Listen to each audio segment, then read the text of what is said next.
Assassin's Creed Mirage will suffer from a major thing that was present in the previous Assassin's Creed games, mainly the RPG Assassin's Creed games. Now, if you've guessed it right, then it's none other than the microtransaction feature that was present in the RPG trilogy mainly. So in this video, I'll share with you my thoughts after hearing this news and how it will affect Mirage in a way that we don't even know yet. We all know that Assassin's Creed Mirage promises to be a return to the roots for the franchise, and after hearing that, many fans, including me, were happy. I was excited because finally the series was going in the right direction. But this particular piece of news or piece of info has got me worried.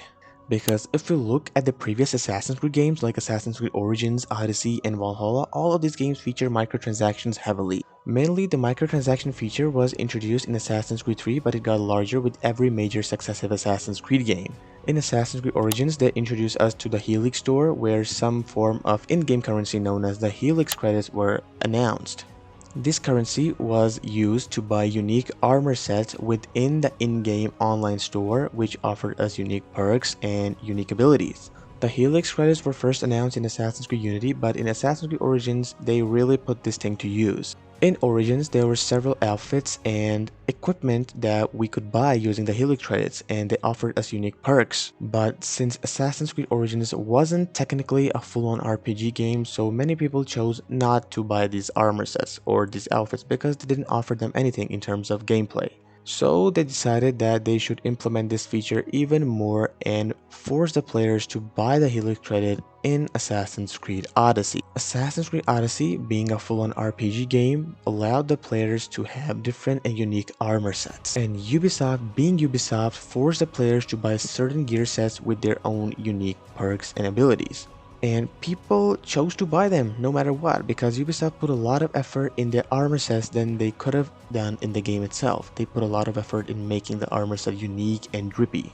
So the players thought, hey, why should I buy this set? It looks cool, it has great perks, and it look cool in the game itself. And this thing continued all the way until the game's post-launch content was completely done.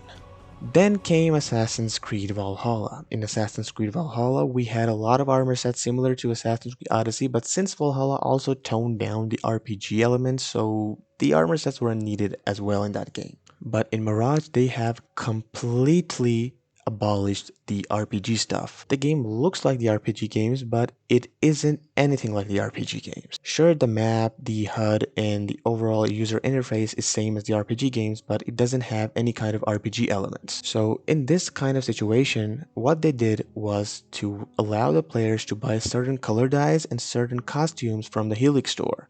Now, a few trusted leakers have said that Assassin's Creed Mirage will feature some sort of mystical outfits just like they did with Assassin's Creed Odyssey, Valhalla, and Origins. Many fans are worried after hearing this news, but now, trust me, this isn't anything bad. Because it's totally up to the players that they want to buy this armor set or this outfit or not. Ubisoft is not forcing the players to buy this because this game won't feature any RPG elements, so this armor set or this outfit won't make any difference in the gameplay. Yeah, they can give us some unique sword and daggers, but those sword and daggers will be completely useless because they won't offer us any perks. But other than the sword and dagger, anything that they will add won't make a single difference. Because this game is not an RPG game, the developers have said this thing quite a lot of time ever since the game's announcement. And if they add some sort of perks to the outfits during the last minute, then they will simply contradict themselves by doing that. Because the fans are not expecting anything related to the RPG games in this game. I saw some players who like the RPG games, but majority of the fandom doesn't seem to like them. And for this, what they can simply do is that they can add all of the Helix store stuff in the Assassin's Creed Project Red video game. We know for the fact that that game will be an RPG game and will be set in an era where the Hidden Ones weren't even a thing, they were known as the Assassins. And they can add all of this microtransaction related stuff in Assassin's Creed Project Red. And from the leaks, it seems like this will be the first ever Assassin's Creed game to feature an historically accurate protagonist that even existed in the real life. Because all of the protagonists that we played in the past games were fictional, none of them are real, but this will be the first Assassin's Creed protagonist that will be indeed real. So they can add all of this stuff in Assassin's Creed Red and it will even please the fans, because the Assassin's Creed community is now divided. One half thinks that the RPG games are trash and the other thinks they're great.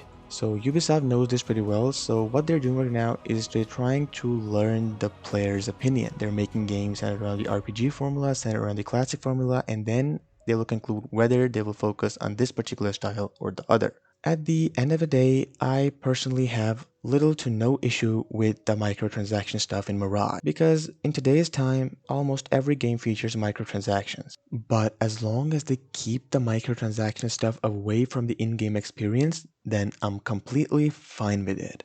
But if it's the other way around, where they constantly force the players to buy stuff from their store, then I won't be able to play Mirage sadly. Because what's the point in playing a game if you can't even do stuff as you please? Then what's the difference between a real world and a game world? And I think most of you will agree with what I'm saying, because nowadays the games have become so expensive that it becomes difficult for one to buy a game completely with all of its DLCs and packages. And if we include microtransactions, then games become a thing to spend their money on, and people don't want to spend their hard-earned money on things that don't even exist. Yeah, there are some people who are willing to pay for the armor sets, but majority of the people don't consider this a thing. A lot of the players are annoyed from this thing. And that's pretty much it for this video. I tried to incorporate my personal thoughts in the video, and I tried to be as honest as possible. I don't like this thing by Ubisoft, and I wish they could have removed this thing entirely, but what can we say? I hope you guys liked this video, and if you did, then be sure to give it a big thumbs up. I'll see you guys in another interesting video. Till then, take care and goodbye.